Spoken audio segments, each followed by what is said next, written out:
हम लोग देख रहे हैं important results regarding to the electrostatics of conductor. Okay, तो उसका पहला पॉइंट देखते हैं कि inside a conductor electrostatic field is zero whether the conductor is neutral और चार्ज्ड। यानी कोई कंडक्टर का ये नेचर होता है कि उसके अंदर जो है इलेक्ट्रिक फील्ड जीरो होता है। इनसाइड द कंडक्टर, हमेशा रिमेंबर याद रखो, कंडक्टर के केस में कंडक्टर के अंदर, इनसाइड ए कंडक्टर, चाहे वो कंडक्टर चार्ज्ड हो या न्यूट्रल हो, उसके अंदर फील्ड ऑलवेज जीरो होता है। ओके, दूसरा, eight the surface of the, ये मैं केवल इलेक्ट्रोस्टैटिक फील्ड के बारे में, इलेक्ट्रोस्टैटिक्स कंडीशन में मैं बोल रहा हूँ। इलेक्ट्रोस्टैटिक कंडीशन का मतलब है चार्जेज आर एट रेस्ट। दूसरा पॉइंट है at the surface of the charge conductor electrostatic field must be normal to the surface at every point. चूँकि कोई भी सरफेस, कोई भी चार्ज सरफेस ले तो हमेशा याद रखिएगा, हम लोग बहुत यूज भी कर लिए हैं कि इलेक्ट्रिक फील्ड का जो डायरेक्शन होता है वो हमेशा चार्ज सरफेस के परपेंडिकुलर होता है। At the surface of a charge conductor electrostatic field must be normal to the surface at every point. Surface के हमेशा वो परपेंडिकुलर होता है इलेक्ट्रिक फील्ड का डायरेक्शन। तीसरा, the interior of a conductor can have no excess charge in the static situation. Static situation यानी कि charges जब रेस्ट में होते हैं तो उस कंडीशन में चार्जेस के इंटीरियर, चार्जेस के सॉरी कंडक्टर के इंटीरियर, कंडक्टर के अंदर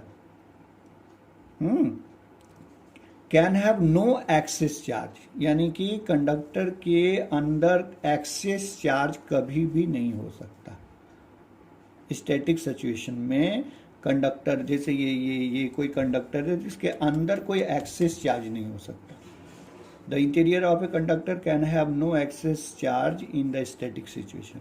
any excess charge always reside at the surface. अगर एक्सेस चार्ज है भी तो वो उसके सरफेस पे रिसाइड करेगा, उसके अंदर नहीं करेगा। ओके, 14 पॉइंट यहाँ पे देख कि यहाँ पे electrostatic potential is constant throughout the volume of conductor and has the same value as inside on its surface. यानी कोई भी कंडक्टर आप ले लीजिए तो थ्रू आउट वॉल्यूम उसके हर एक पॉइंट की जो पोटेंशियल होती है, कहीं अंदर हो या सरफेस पे हो, वो पोटेंशियल ऑलवेज कांस्टेंट होता है। और उसका मान कितना होता है, अंदर के किसी भी पॉइंट पे उसका जो पोटेंशियल का मान होगा वो हमेशा उसके सरफेस के पोटेंशियल के बराबर होता है। ठीक है, electrostatic potential is constant throughout the volume of the conductor and has the same value as inside on its surface। जैसे मैंने यहाँ पे मान लो कि एक मैं कंडक्टिंग जो है स्फेरिकल सरफेस लिया हूँ, ओके, स्फीयर मैंने ले लिया, कंडक्टिंग स्फीयर। तो अब मान लो इस पे सरफेसेस पे हमने क्यू चार्ज दे दिया, इसको प्लस क्यू चार्ज, तो वो एक्सेस चार्ज इसके अंदर नहीं होगा, वो उसके सरफेस पे होगा केवल। ठीक, ओके। तो अब देखिए हम क्या करते हैं, चूंकि जब यहाँ पे सरफेस पे दीजिए तो अभी हम लोगों ने ये भी प्रॉपर्टी पढ़ा है कि जो इलेक्ट्रिक फील्ड का जो डायरेक्शन होता है वो ऑलवेज सरफेस के परपेंडिकुलर होता है। यानी इसका मतलब है कि यहाँ पर जो फील्ड डायरेक्शन होंगे वो रेडियल होंगे, रेडियल।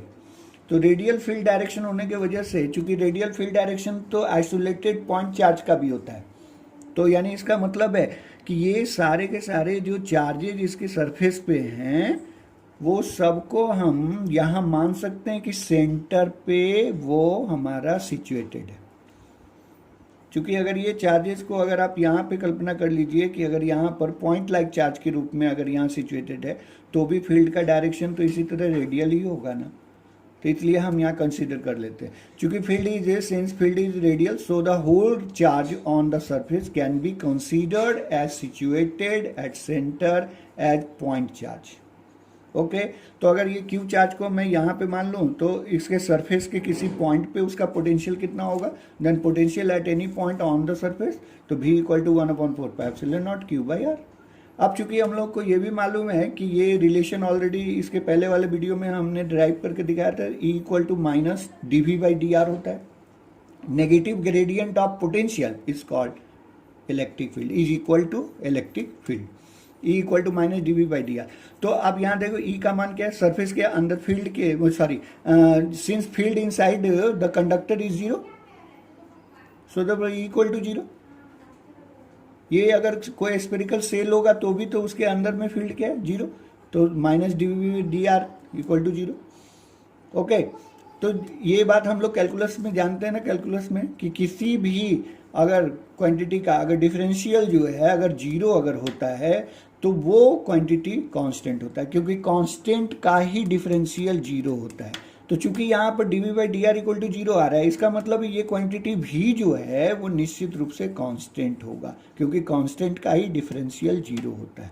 तो ये हमें इंडिकेट कर रहा है, D V by D R equal to zero indicate कर रहा है कि भी मेरा कांस्टेंट है। तो हो गया ना भी कांस्टेंट, यानी electrostatic potential at any point inside on और on the surface V equal to 1/4 pi epsilon naught Q by R equal to constant. तो यही होता है।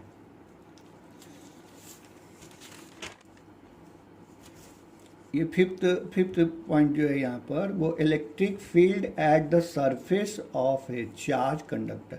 कोई भी चार्ज कंडक्टर के सरफेस पे इलेक्ट्रिक फील्ड का मान जो होता है वो equal to sigma by epsilon naught unit vector N, जहाँ पे यूनिट वेक्टर एन का डायरेक्शन जो होता है यूनिट वेक्टर, उसका direction perpendicularly away from the surface होता है।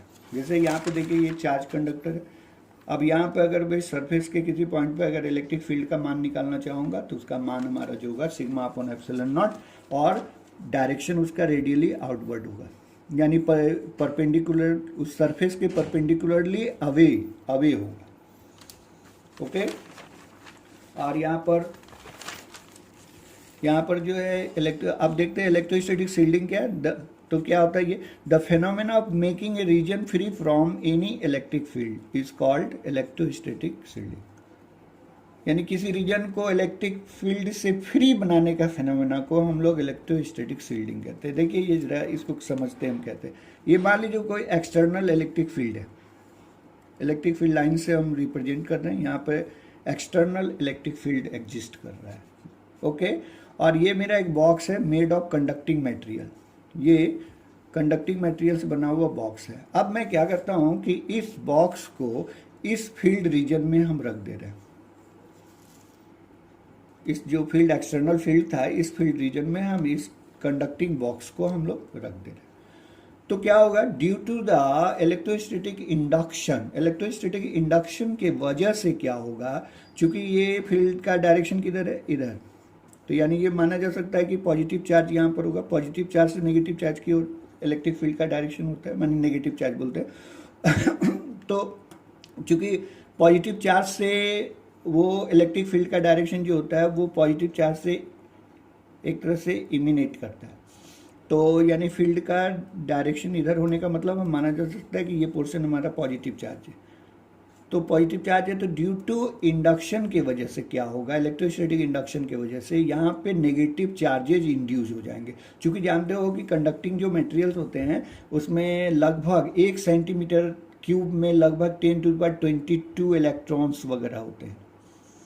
1 सेंटीमीटर क्यूब में अबाउट 10⁻22 इलेक्ट्रॉन्स होते हैं लगभग, तो यानी इलेक्ट्रॉन्स काफ़ी होते हैं, बहुत बहुत ह्यूज अमाउंट में होते हैं। तो जैसे ही हम यहाँ पे इलेक्ट्रिक फील्ड रीजन में इस बॉक्स को रखेंगे, वो इलेक्ट्रॉन्स जो होते हैं वो इलेक्ट्रॉन क्या होगा, पॉजिटिव चार्जेस की ओर खिंचाएगा, अट्रैक्ट होगा, यानी कि ये वाला जो साइड है ये फेस ये नेगेटिव चार्जेस हो जाएंगे, और नतीजा क्या होगा, यहाँ इलेक्ट्रॉन की डिफिशियंसी हो जाएगी, तो इसका अपोजिट फेस जो होगा वो पॉजिटिव चार्ज हो जाएगा। फिर देखिए पॉजिटिव चार्ज से इलेक्ट्रिक फील्ड लाइंस फिर ये निकल रहे हैं, इमिनेट कर, emanating electric field lines from the positive charge.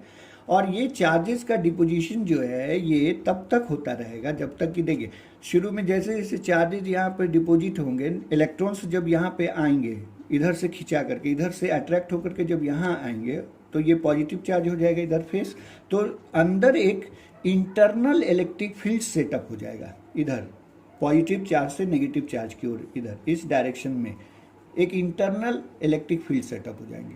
और ये मेरा क्या है, बाहरी इलेक्ट्रिक फील्ड, ओके।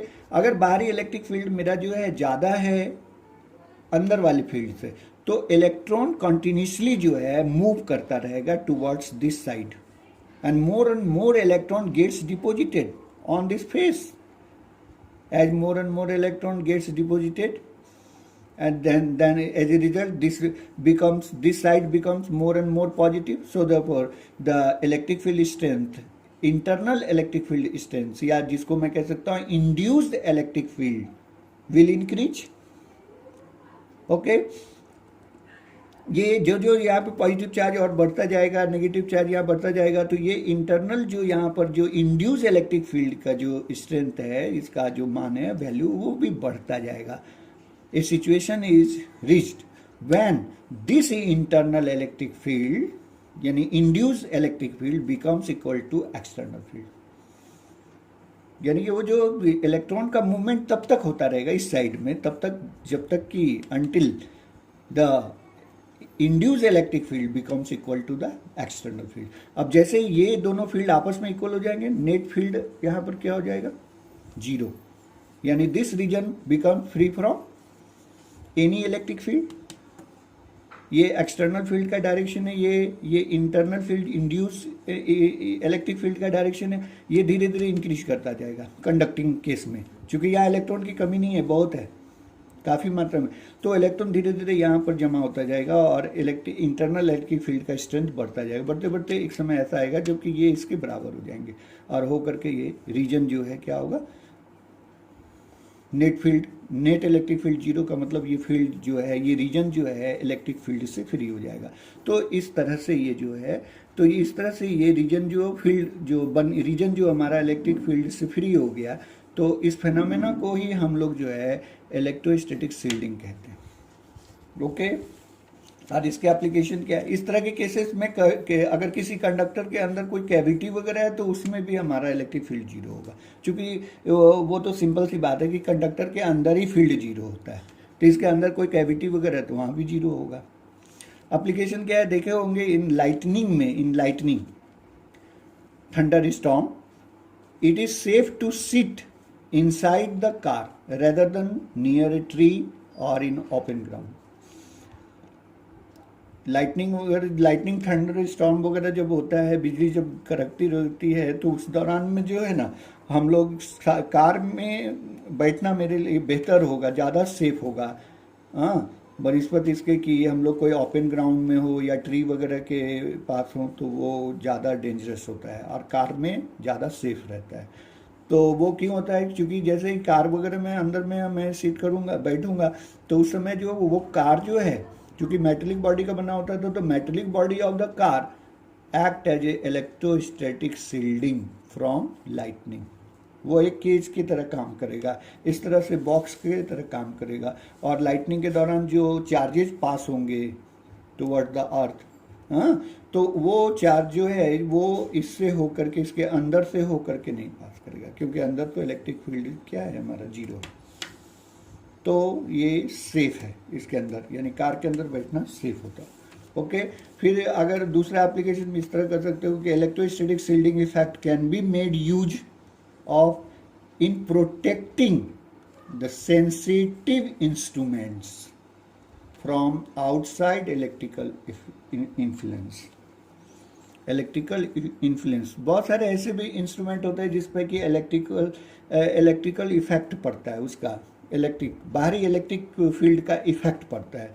तो उससे अगर उसको सेव करना है, उससे उसको प्रोटेक्ट करना है, तो वैसे चीज़ों को हम जो है इस इलेक्ट्रोस्टैटिक शील्डिंग करके उसको हम सेव कर सकते हैं. उसके अंदर यानी किसी मेटल बॉक्स के अंदर उसको अगर मैं रखूँ तो वो मेरा सेफ रहेगा, है कि नहीं. The shielding effect can be made use of in protecting sensitive instruments from the outside electrical influence. Okay.